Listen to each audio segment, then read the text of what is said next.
কিন্তু তার আগে আপনারা অলরেডি প্যাথোলজি 1 বা অন্যান্য প্যাথোলজি লেকচার আপনারা দেখে ফেলছেন বা করে ফেলছেন। আপনারা এতদিন কি রিলিজ করতেছে? প্রথমেই হেপারিন, ওর একটা ন্যাচারাল অ্যান্টিকোয়াগুল্যান্ট, তার মানে এটা একটা অ্যান্টিথ্রম্বোজেনিক ফ্যাক্টর। তারপর রিলিজ করতেছে থ্রম্বোমোডুলিন। সে কি করতেছে? থ্রম্বিনকে প্রোটিন সিতে রূপান্তর করতেছে, সেটা একটা ন্যাচারাল অ্যান্টিকোয়াগুল্যান্ট, তার মানে আপনি পেয়ে গেছেন। আচ্ছা, টিস্যু প্লাজমিনোজেন অ্যাক্টিভেটর, সে কি করতেছে? ফিব্রিনোলাইসিস করতেছে। ফিব্রিনোলাইসিস মানে ফিব্রিন ক্লটটাকে সে ভেঙে গুঁড়া গুঁড়া করে দিচ্ছে, এখন লাইসিস করে দিচ্ছে। ঠিক আছে? আচ্ছা, তার মানে এই তিনটা কিভাবে অ্যান্টিথ্রম্বোজেনিক প্রপার্টি রিলিজ করে সেটা আপনারা জেনে গেছেন। Heparin, thrombomodulin, tissue plasminogen activator.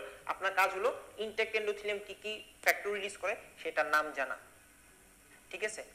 এই হলো এন্ডোথেলিয়াল ইনজুরি এবং ইনট্যাক্ট এন্ডোথেলিয়াম কিভাবে থ্রম্বোসিসটা প্রিভেন্ট করতেছে।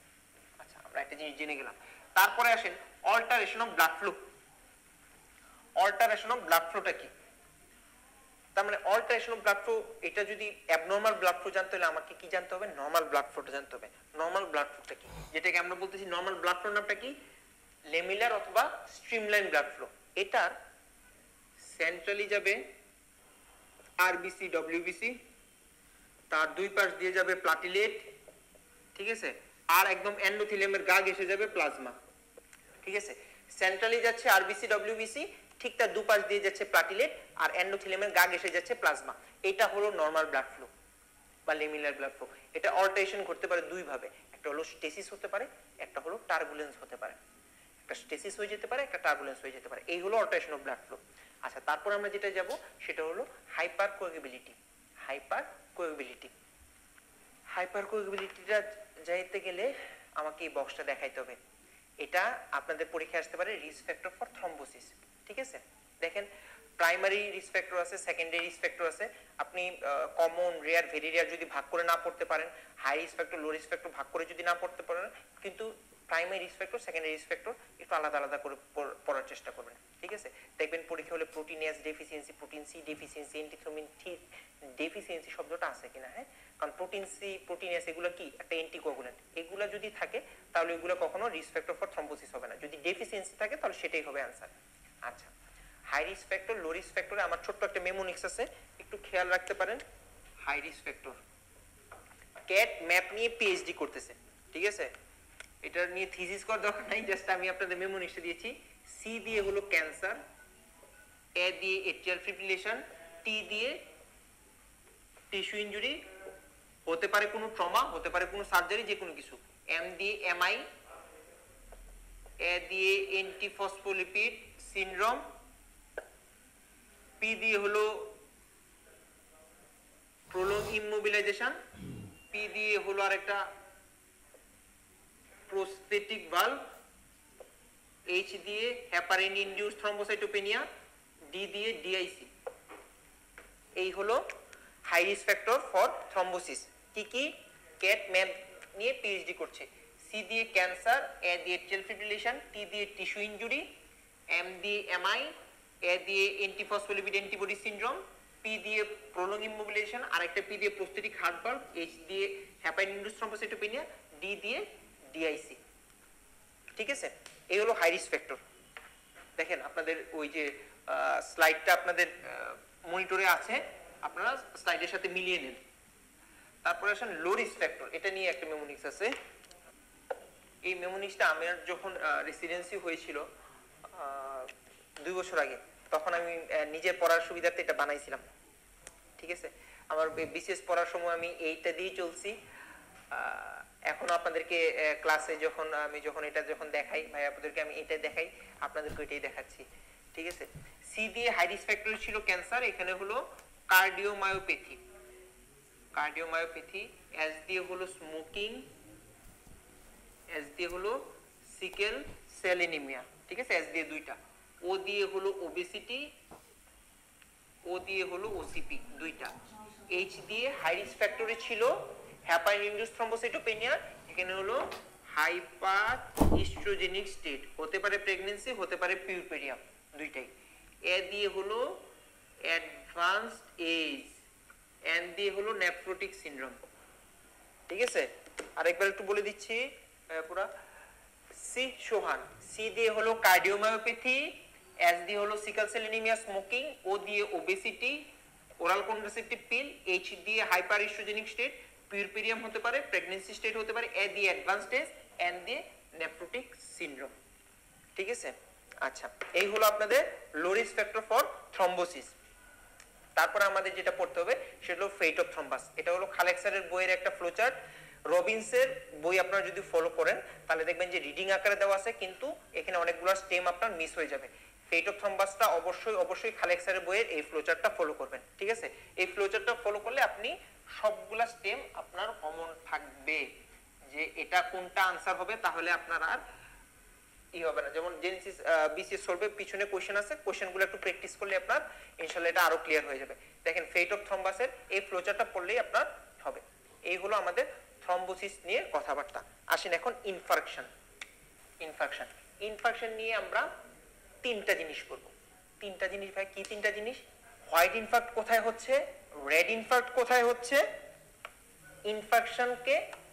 ইনফার্কশনের কারণ কি, এই তিনটা জিনিস। হোয়াইট ইনফার্ক্ট কোথায় হচ্ছে আমরা সবাই জানি, সলিড অর্গান গুলাতে, হার্ট, স্প্লিন, কিডনি। আর রেড ইনফার্ক্ট কোথায় হচ্ছে একটু দেখে নেন। এটা হলো প্যাক্ট কোশ্চেন, এখানে কোনো এগুলা কোশ্চেন আসলে মিস করা যাবে না, ভুল করা যাবে না, প্রথম কথা। আর ইনফেকশন কোন কোন কন্ডিশনে হয় সেটা নিয়ে যদি আমি একটু কথা বলতে চাই, তাহলে যেটা হলো, ধরেন ভাইয়া কোনো অর্গানের ডুয়াল ব্লাড সাপ্লাই আছে, কোনো অর্গানের সিঙ্গেল ব্লাড সাপ্লাই আছে, কার ইনফেকশন হওয়ার সম্ভাবনা বেশি? যে অর্গানের সিঙ্গেল ব্লাড সাপ্লাই আছে তার। কোনো অর্গানের ব্লাড সাপ্লাই এন্ডার্টারি আছে, কোনো অর্গানের ব্লাড সাপ্লাই এন্ডার্টারি আনফরচুনেটলি নাই, তাহলে কার ইনফেকশন হওয়ার সম্ভাবনা বেশি? যার ব্লাড সাপ্লাই এন্ডার্টারি আছে। ঠিক আছে, আচ্ছা এই হলো দুটা। আর কোনো অর্গানে সাডেন অক্লুশন হয়েছে, সাডেন ইস্কেমিয়া দেখা গেছে, আর কোনো অর্গানে আস্তে ধীরে গ্রাজুয়াল অনসেট অফ ইস্কেমিয়া হয়েছে, তাহলে কার ইনফেকশন হওয়ার সম্ভাবনা বেশি? যার সাডেন অনসেট হয়েছে ইস্কেমিয়াটা। ঠিক আছে, তো আর কিছু কন্ডিশন আছে, জেনারেল কন্ডিশন, যার এনিমিয়া থাকবে, যার কার্ডিয়াক ফেলিউর থাকবে, এগুলো হলো জেনারেল কন্ডিশন। তো এই প্যাথোজেনেসিস বা যে কথাগুলো বলছি এগুলো যদি মনে রাখেন তাহলে আপনি খুব সহজেই বুঝে যাবেন যে কার ইনফেকশন হবে, কোন অর্গানের ইনফেকশন হবে, কোন সেটিং ইনফেকশন হবে, কার তুলনামূলক কম হবে। ঠিক আছে, আর যেটা পড়বেন সেটা হলো রেড ইনফার্ক্ট কোথায় কোন কোন অর্গানে হচ্ছে, হোয়াইট ইনফার্ক্ট কোন কোন অর্গানে হচ্ছে, এটা আপনাকে জেনে রাখতে হবে। আচ্ছা এই শীটে নাই, কিন্তু প্রিভিয়াসলি এখান থেকে কোশ্চেন এসেছে, সেটা হলো এম্বোলিজম। এম্বোলিজম নিয়ে 39 বিসিএস এ কোশ্চেন এসেছে, তাই আমি এম্বোলিজম নিয়ে দুইটা এম্বোলিজম নিয়ে আমি একটু কথা বলবো। এম্বোলিজম জিনিসটা কি? যখন আমরা সাধারণত জানি যে থ্রম্বাসটা ডিটাচড হয়েছে, অনেকে ভাইয়া পুরো ক্লাসে আপনারা একটা আনসার দেন যে detach thrombus is called embolism. হ্যাঁ, মোস্ট অফ দি টাইম তাই। তো অনেকগুলো টাইপস আছে, pulmonary embolism, systemic thrombo embolism, fat embolism, amniotic fluid embolism, air embolism, অনেক এম্বোলিজম আছে। তো air embolism, amniotic fluid embolism আপনার যদি সদিচ্ছা থাকে বা আপনার যদি বেশি পড়ার ইচ্ছা থাকে আপনি পড়তে পারেন, কিন্তু আপনাদের পরীক্ষায় যেটা 39 এসেছিল সেটা পালমোনারি এম্বোলিজম। আর আমার মতে আপনি যদি দুইটা এম্বোলিজম পড়তে চান, পালমোনারি এম্বোলিজম আর ফ্যাট এম্বোলিজম, কারণ এই দুইটা ক্লিনিক্যাল পেশেন্ট বেশি অন্যগুলোর তুলনায়, তাহলে এই দুইটা থেকে কোশ্চেন আসার সম্ভাবনাটা আপনার বেশি। প্রথমে আমরা কথা বলি যেটা নিয়ে গতবার কোশ্চেন এসেছিল, পালমোনারি এম্বোলিজম নিয়ে। কোশ্চেন শুনে বুঝতে পারছেন যে এম্বোলিজমটা হয় কোথায়? পালমোনারি রিজিয়নে। আমাদের লোয়ার এক্সট্রিমিটি থেকে ব্লাড হার্টে আসে কিভাবে ভাইয়া?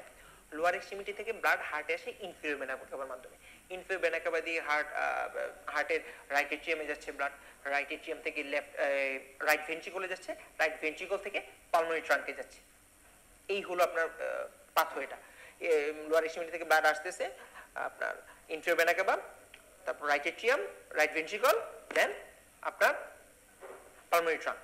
এখন আপনাকে যদি আমি জিজ্ঞেস করি যে ভাইয়া পালমোনারি ট্রাঙ্কের ডায়ামিটার বেশি নাকি ইনফিরিয়র ভেনা কাভার ডায়ামিটার বেশি, কোনটা বেশি মোটা? আপনার আনসার অবশ্যই হবে ইনফিরিয়র ভেনা কাভা। তাহলে এম্বোলাইটা লজ করবে কোথায়, আটকে যাবে কোথায়? ইনফিরিয়র ভেনা কাভায় নাকি পালমোনারি ট্রাঙ্কে? কোথায়? পালমোনারি ট্রাঙ্কে।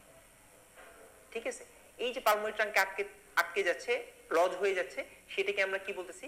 Pulmonary embolism. এই পাথওয়েটা আমি যেটা বলছি সেটা খেয়াল রাখবেন, কোথায় লজ করতেছে সেটা খেয়াল রাখবেন। যদি পালমোনারি ট্রাঙ্কের বাইফার্কেশনে, যদি পালমোনারি ট্রাঙ্কের বাইফার্কেশনে লজ করে, তখন আমরা তাকে বলি কি? Saddle embolism. যদি পালমোনারি ট্রাঙ্কের বাইফার্কেশনে লজ করে তখন আমরা তাকে বলি স্যাডেল এম্বোলিজম। যদি কিছু পেশেন্টের আপনার কনজেনিটাল হার্ট ডিজিজ থাকে, যেমন এট্রিয়াল সেপ্টাল ডিফেক্ট থাকে, যদি কারো যদি ভেন্ট্রিকুলার সেপ্টাল ডিফেক্ট থাকে, এট্রিয়াল সেপ্টাল ডিফেক্ট থাকলে কি হয়, রাইট এট্রিয়াম থেকে লেফট এট্রিয়ামে চলে যায়, রাইট ভেন্ট্রিকল থেকে লেফট ভেন্ট্রিকলে চলে যায়। রাইট এট্রিয়াম থেকে আসার কথা ছিল কোথায়, রাইট ভেন্ট্রিকলে, কিন্তু চলে যায় এএসডি থাকার কারণে রাইট এট্রিয়াম থেকে লেফট এট্রিয়ামে। রাইট ভেন্ট্রিকল থেকে চলে যাওয়ার কথা কোথায়, পালমোনারি ট্রাঙ্কে, কিন্তু ভিএসডি থাকার কারণে রাইট ভেন্ট্রিকল থেকে চলে যায় লেফট ভেন্ট্রিকলে। ঠিক আছে, এই সিচুয়েশনটাকে আমরা বলি প্যারাডক্সিক্যাল এম্বোলাই। ঠিক আছে, আচ্ছা এটা আপনারা পড়বেন।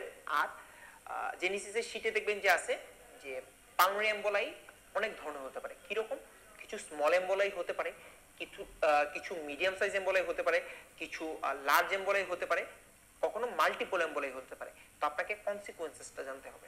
স্মল এম্বোলাই হলে পেশেন্টের কি হবে, মিডিয়াম সাইজ এম্বোলাই হলে পেশেন্টের কি হবে, লার্জ সাইজ এম্বোলাই হলে কি হবে। এমন কি আছে যে লার্জ সাইজ এম্বোলাই হলে পেশেন্টের সাডেন ডেথ পর্যন্ত হয়ে যেতে পারে, পেশেন্টের সাডেন ডেথ পর্যন্ত হয়ে যেতে পারে লার্জ সাইজ এম্বোলাই হলে। ঠিক আছে, অ্যাট লিস্ট 60% সার্কুলেশন, শতকরা 60% সার্কুলেশন যদি ব্লক করে তাহলে পেশেন্টের সাডেন ডেথ পর্যন্ত হয়ে যেতে পারে। এই কনসিকুয়েন্সেসটা আপনাকে পড়তে হবে। এই হলো পালমোনারি এম্বোলিজম নিয়ে কথাবার্তা। তারপরে আসেন ফ্যাট এম্বোলিজম নিয়ে কিছু বলি। ফ্যাট এম্বোলিজমটা হলো আপনারা জানেন যে অর্থোপেডিক প্রসিডিউর যেগুলো আছে, যে সাধারণত যে আপনার ওপেন ফ্র্যাকচার টেকচারে আপনার ফ্যাট এম্বোলিজমটা হয়। ওই যে বোন মেরু ফ্যাটটা আপনার যখন ব্লাডে চলে আসে তখন পেশেন্টে কিছু সিমটমস দেখা যায়, ওটাকে আমরা বলি ফ্যাট এম্বোলিজম সিনড্রোম। তো আপনাকে এখান থেকে যেটা আমি পড়তে বলবো সেটা হলো ফ্যাট এম্বোলিজমের মেজর ক্রাইটেরিয়া, মাইনর ক্রাইটেরিয়া, সেটা একটু পড়বেন কষ্ট করে। মেজর ক্রাইটেরিয়া হলো তিনটা। পেশেন্টের রেসপিরেটরি ইনসাফিসিয়েন্সি হবে, টেকিকার্ডিয়া টেকিপনিয়া হয়ে যাবে, পেশেন্টের নিউরোলজিক্যাল ডেফিসিট দেখা যাবে, আর পেশেন্টের স্কিনে কিছু র্যাশ দেখা যাবে, পেটিকিয়াল র্যাশ। ঠিক আছে, এই তিনটা হলো major criteria, respiratory compromise, neurological compromise, আর হলো আপনার পেটিকিয়াল র্যাশ। আচ্ছা, আর মাইনর ক্রাইটেরিয়া হলো এই যে বোনস থেকে ফ্যাটগুলা, বোন মেরুগুলা যে চলে আসতেছে ব্লাডে, ওরা যদি বেশি গিয়ে হিমোগ্লোবিনের সাথে বাইন্ড করে আপনি পেশেন্টের সিবিসি করতে দিবেন, আপনি পেশেন্টের পাবেন এনিমিয়া। ওরা যদি বেশি গিয়ে প্লাটিলেটের সাথে বাইন্ড করে বসে থাকে, আপনি পেশেন্টের সিবিসি করতে দিলেন, আপনি পাবেন থ্রম্বোসাইটোপেনিয়া। এই যে এনিমিয়া, থ্রম্বোসাইটোপেনিয়া, ফিভার, এগুলো হলো মাইনর ক্রাইটেরিয়া। এই ফ্যাট এম্বোলিজম থেকে এতটুকু পড়লেই হবে। এই হলো আমাদের এম্বোলিজম নিয়ে কথাবার্তা। আসেন শক। শক থেকে আমরা কি পড়বো? শক থেকে আমি প্রথমেই যেটা পড়তে হবে, শকের টাইপস গুলো পড়তে হবে। শক থেকে একটা কোশ্চেন পরীক্ষা হলে পাবেনি, এটা কোশ্চেন আউট। ঠিক আছে, শক থেকে একটা কোশ্চেন পাবেনি। 39 এসেছে, কি কোশ্চেন এসেছে আমি বলে দিচ্ছি, এবারও পাবেন। 5টা টাইপস আছে শকের: hypovolaemic, cardiogenic, obstructive, distributive, endocrine. ঠিক আছে, আচ্ছা এই টাইপস গুলো আপনাকে জানতে হবে। আমি সবগুলো শক নিয়ে একটু কিছু কথা বলে দিয়ে পরে আমি বলে দিচ্ছি কোন মানে কি কি পড়তে হবে। হাইপোভলিমিক শক, শকের মেইন আপনার ক্যারেক্টারিস্টিক্স পড়তে হবে, ক্লিনিক্যাল ফিচার্স। পেশেন্টের ব্লাড প্রেশার কি হয়, পেশেন্টের পালস কি হয়, পেশেন্টের টেম্পারেচার কি হয়, পেশেন্টের কনশাস লেভেল কি থাকে। ঠিক আছে, টেকিকার্ডিয়া থাকে, হাইপোটেনশন থাকে, কোল্ড ক্লেম স্কিন থাকে। এই তিনটা জিনিস জানতে হবে, টেম্পারেচার, ব্লাড প্রেশার এবং পালস। আচ্ছা, আর হাইপোভলিমিক থেকে আপনারা যেটা জানবেন যে হাইপোভলিমিক শক কেন হয়। ব্লাড লস হলেও হতে পারে, নন হেমোরেজিক হলেও হতে পারে। হেমোরেজিক যদি খুব বেশি ব্লাড লস হয় পেশেন্ট হাইপোভলিমিক শকে চলে যাবে। নন হেমোরেজিক পেশেন্ট যদি ভমিটিং করে, পেশেন্টের যদি ডায়রিয়া হয়, তাহলে আপনার সিভিয়ার ভমিটিং, সিভিয়ার ডায়রিয়াতে পেশেন্ট হাইপোভলিমিক শকে চলে যেতে পারে। অবস্ট্রাকটিভ শক, কার্ডিওজেনিক শক আপনার পরীক্ষার জন্য বেশি এতটা ইম্পর্টেন্ট না, যদি পড়ে রাখতে চান তাহলে আপনি শুধুমাত্র কজগুলো দেখে রাখবেন। অবস্ট্রাকটিভ শকের 3টা cause: pericardial tamponade, tension pneumothorax, massive pulmonary embolism. Cardiac tamponade, tension pneumothorax, massive pulmonary embolism, এগুলো হলো অবস্ট্রাকটিভ শকের কজ। ঠিক আছে, আচ্ছা কার্ডিওজেনিক শকের কজ কি? এরিথমিয়া, মায়োকার্ডিয়াল ইনফেকশন, ঠিক আছে, ভেন্ট্রিকুলার রাপচার, এগুলা হলো কার্ডিওজেনিক শকের কজ। কি কি? মায়োকার্ডিয়াল ইনফেকশন, এরিথমিয়া, আর হলো ভেন্ট্রিকুলার রাপচার। আচ্ছা, এগুলা হলো আপনার কার্ডিওজেনিক শকের কজ। অবস্ট্রাকটিভ শকে বলে ফেললাম। ডিস্ট্রিবিউটিভ শক থেকে যেটা পড়বেন, ডিস্ট্রিবিউটিভ শকের আন্ডারে 3টা শক আছে, এই 3টার নামটা জেনে রাখতে হবে আপনাকে: neurogenic, septic, anaphylactic. Neurogenic, septic, anaphylactic, এই 3টা শক হলো ডিস্ট্রিবিউটিভ শকের আন্ডারে। এই 3টে শকের নামটা জেনে রাখতে হবে। ভিতরে প্যাথোলজি পড়েন বা না পড়েন, এই 3টে শকের নামটা আপনাকে জেনে রাখতে হবে। এই 3টে শক ডিস্ট্রিবিউটিভ শকের আন্ডারে আছে। ঠিক আছে, আচ্ছা তারপরে আর কি? এন্ডোক্রাইন শক। এন্ডোক্রাইন শক কোন 2টা হরমোন দিয়ে হয়? 2টা হরমোন দিয়ে হয়। কি কি? থাইরয়েড হরমোন, কি কি আরেকটা অ্যাড্রেনাল হরমোন, একটা হলো থাইরয়েড হরমোন, একটা হলো অ্যাড্রেনাল হরমোন। এই দুইটা হরমোন দিয়ে আপনার এন্ডোক্রাইন শক হচ্ছে। আচ্ছা, আপনার ক্লিনিক্যাল ফিচার্স পড়তে বলেছিলাম। আর পড়বেন হলো এই যে এটা থার্ড বিসিএস এসেছিল প্রগ্রেসিভ ফেজ, আমি ফেজগুলো বলে দিচ্ছি আপনাদেরকে। আর যেটা পড়বেন সব থেকে শকের 3টা ফেজ পড়বেন। আমি দেখেছিলাম যে এখানে আছে কিনা স্লাইডে, না স্লাইডে নাই, আমি বলে দিচ্ছি আপনারা জাস্ট এই শুনলে মনে থাকবে, শীটে আছে, আপনাদের শীটে দেওয়া আছে এবং বইও দেওয়া আছে। 3টা ফেজ আছে শকের, 3টা ফেজ। কি কি? Non progressive phase, progressive phase, irreversible phase. কি কি? Non progressive phase, progressive phase, irreversible phase. Non progressive ফেজটা আপনারা সাধারণত ওই যে ব্লাড প্রেশার যখন চ্যাপ্টারটা পড়বেন কার্ডিওভাস্কুলার, তখন আপনারা পড়ে ফেলবেন। যদি ব্লাড প্রেশার কমে যায় বেয়ার রিসেপ্টর অ্যাক্টিভেশন হবে, ব্লাড প্রেশার যদি বেড়েও যায় তাহলে আপনার বেয়ার রিসেপ্টর অ্যাক্টিভেশন হয়ে ব্লাড প্রেশারটাকে কন্ট্রোল করে, সেটা হলো নন প্রোগ্রেসিভ ফেজ। আচ্ছা, আপনাদের পরীক্ষায় যেটা এসেছিল 39 বিসিএস এর প্রোগ্রেসিভ ফেজ, আপনাদের পরীক্ষার জন্য ইম্পর্টেন্ট হলো 42তম বিসিএস এর জন্য প্রোগ্রেসিভ ফেজ এবং ইরিভার্সিবল ফেজ, এই দুইটা ফেজ। ঠিক আছে? আচ্ছা, তো প্রোগ্রেসিভ ফেজে কি হয়? সেল ইনজুরিতে আপনারা ক্লাসে পড়েছিলেন যে ওয়াইড স্প্রেড টিস্যু হাইপোক্সিয়া হয়, ওয়াইড স্প্রেড টিস্যু হাইপোক্সিয়া হয়। ঠিক আছে? তো ওয়াইড স্প্রেড টিস্যু হাইপোক্সিয়া যদি হয় প্রোগ্রেসিভ ফেজে, হাইপোক্সিয়া হলে আমাদের বডিতে দুই ধরনের গ্লাইকোলাইসিস আছে, একটা হলো অ্যারোবিক গ্লাইকোলাইসিস আর একটা হলো অ্যানারোবিক গ্লাইকোলাইসিস। তো তখন হাইপোক্সিয়ার কারণে কোন গ্লাইকোলাইসিস হবে? অ্যানারোবিক গ্লাইকোলাইসিস হবে। তো ওয়াইড স্প্রেড টিস্যু হাইপোক্সিয়া হচ্ছে, অ্যানারোবিক গ্লাইকোলাইসিস হচ্ছে। তো অ্যানারোবিক গ্লাইকোলাইসিসের এন্ড প্রোডাক্ট কি? Lactic acid. তার মানে ল্যাকটিক অ্যাসিডোসিস হবে। যদি অ্যাসিডোসিস হয় পিএইচ বাড়বে না কমবে? পিএইচ কমে যাবে। তার মানে প্রোগ্রেসিভ ফেজের ফিচারগুলো হলো wide spread tissue hypoxia, anaerobic glycolysis যার কারণে ল্যাকটিক অ্যাসিডোসিস যার কারণে পিএইচ ফল ডাউন করবে, আর ডিসেমিনেটেড ইন্ট্রাভাস্কুলার কোয়াগুলেশন প্রোগ্রেসিভ ফেজে পাওয়া যায়। ডিসেমিনেটেড ইন্ট্রাভাস্কুলার কোয়াগুলেশন প্রোগ্রেসিভ ফেজে পাওয়া যায়। এই হলো প্রোগ্রেসিভ ফেজের ফিচার। আসেন ইরিভার্সিবল ফেজ নিয়ে কথা বলি। ইরিভার্সিবল ফেজটা হলো, ওটা বলেছি প্রোগ্রেসিভ ফেজে কি? Wide spread tissue hypoxia. Irreversible ফেজে হলো wide spread cell injury. Irreversible ফেজে কি? Wide spread cell injury. তো ওয়াইড স্প্রেড সেল ইনজুরিটা কিভাবে হচ্ছে ভাইয়া? ওয়াইড স্প্রেড সেল ইনজুরি হচ্ছে হলো আপনার due to lysosomal enzyme leakage. Due to lysosomal enzyme leakage, এই কারণে আপনার ওয়াইড স্প্রেড সেল ইনজুরি হচ্ছে। ঠিক আছে? Due to lysosomal enzyme leakage wide spread cell injury হচ্ছে। পেশেন্টের ওলিগিউরিয়া হবে, অ্যানিউরিয়া হবে, রেনাল শাটডাউন হবে, পেশেন্টের একিউট রেসপিরেটরি ডিস্ট্রেস সিনড্রোম হবে যার কারণে রেসপিরেটরি শাটডাউন হবে। এই কারণে আপনার পেশেন্ট মারা যাবে। তো ইরিভার্সিবল স্টেজে আমরা কি কি পাচ্ছি?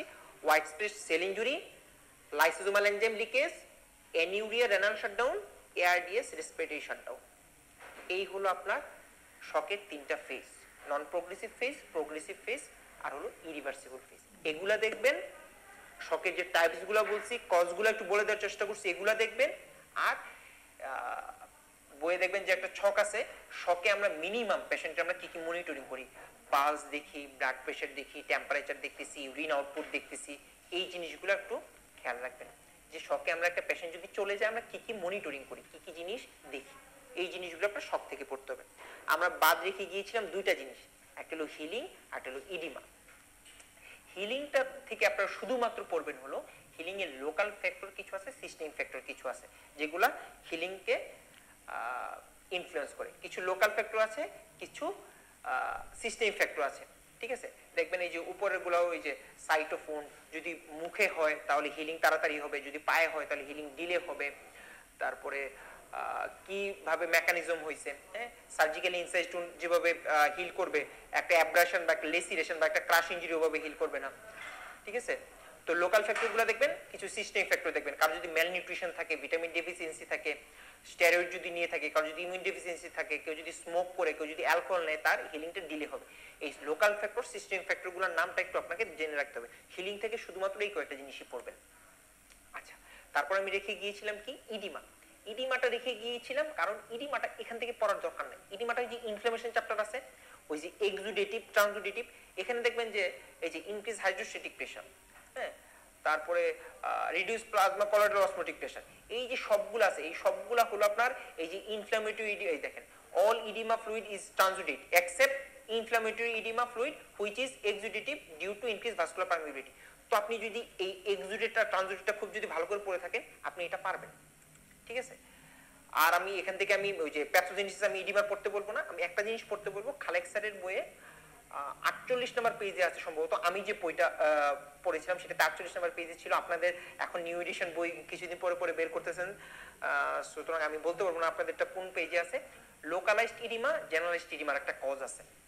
জেনারেলাইজড ইডিমার কজ যেমন hepatic oedema, renal oedema, nutritional oedema, হ্যাঁ, কার্ডিয়াক ইডিমা, এগুলো হলো জেনারেলাইজড ইডিমার কজ। আর বাকি যে কিছু কজ আছে ওগুলো হলো আপনার লোকালাইজড ইডিমার কজ।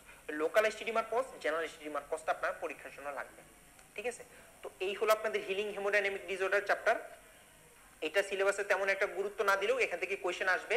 এখান থেকে আপনার থ্রম্বোসিসটা খুব ভালো করে পড়বেন, শক থেকে একটা কোয়েশ্চেন আসবে, থ্রম্বোসিস, শক, এম্বোলিজম, এই তিনটা হলো 3 স্টার টপিক। এছাড়া আপনার ইনফেকশনটা একটু দেখে রাখবেন, আর ইডিমা হিলিংটা 1 স্টার দিয়ে একটু দেখে রাখবেন। এই হলো আপনাদের প্যাথোলজি আজকের যে টপিকসটা ছিল, হিলিং হেমোডাইনামিক ডিসঅর্ডার, ইনফ্লামেশন এবং ইমিউনিটি। যদি কোনো সমস্যা থাকে, জেনেসিসের অনেকগুলো পেজ আছে, আপনারা ওখানে লিখবেন। আপনার এই বইটা আপনাদের জন্য খুব সুন্দর করে গুছিয়ে করে দেওয়া হয়েছে। এখানে প্রত্যেকটা জিনিস আমরা খুব সুন্দর করে গুছিয়ে দিয়েছি, আপনাদের যাতে বাড়তি কিছু নোট করা না লাগে। প্লাস প্রিভিয়াস কোয়েশ্চেন দিয়েছি, নতুন কোয়েশ্চেন আসার মতো প্র্যাকটিসের মতো কোয়েশ্চেন প্রচুর দিয়েছি, যাতে অন্যান্য আপনার বইয়ে আপনার কোয়েশ্চেন দেখা না লাগে। এই একটা বই পড়লে আপনার যাতে মেডিকেল পোর্শনটা খুব ভালো করে সলভ হয়ে যায়। সিলেবাস দেখে পড়বেন, যে অংশ থেকে বেশি মার্ক দেওয়া আছে ওই অংশগুলোতে বেশি জোর দিবেন, ঠিক আছে? আর যতটুকুই পড়বেন অতটুকুর বেসিকটা জিস্ট অংশটা নিয়ে রাখবেন, সব জিনিস ছাড়া ছাড়া করে পড়বেন না, ঠিক আছে? ধন্যবাদ সবাইকে, আসসালামু আলাইকুম।